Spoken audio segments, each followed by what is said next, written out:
आज अचानक से मैं डुमरामा यज्ञ देखने के लिए चला जाऊंगा, मैंने कभी सोचा नहीं था। तो मैंने गाड़ी स्टार्ट किया और पहुंच गया डुमरामा। डुमरामा जाने के बाद मैंने जगशाला को देखा। तो जगशाला के पास मैंने देखा बहुत सारे लोग परिक्रमा कर रहे थे। फिर आपका भाई भी परिक्रमा करने लगा। परिक्रमा करने के पश्चात मैंने देखा कि हमारे देवी देवताओं की बहुत सारी प्रतिमाएं लगी हुई थी। फिर बारी बारी से मैंने सबका दर्शन किया। दर्शन करने के बाद मुझे माँ दुर्गा की प्रतिमा दिखी, जिसमें राक्षस अपना मुंह हिला रहा था। फिर उसके बाद मैंने और सारी देवी देवताओं की प्रतिमाओं का दर्शन किया और फिर मेला को घूमने लगा। फिर मेला घूमते घूमते मैंने देखा कि यहाँ बहुत सारी दुकानें बंद थी, क्योंकि अभी सुबह का समय था। फिर मुझे लगा कि मुझे घर जाना चाहिए। फिर मैंने झूला देखा। उसके बाद मैं घर जाने के लिए तैयार हो ही रहा था कि मुझे अपने दोस्त का दुकान दिखा, जो कि आप लोग देख सकते हैं। बहुत ही खुश था ये। उसके बाद मुझे झुमके का दुकान दिखा।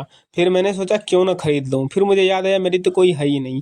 फिर कोई बात नहीं, उसके बाद हम घर जाने लगे। चलिए मिलते हैं नेक्स्ट ब्लॉग में, तब तक के लिए बाय बाय। वीडियो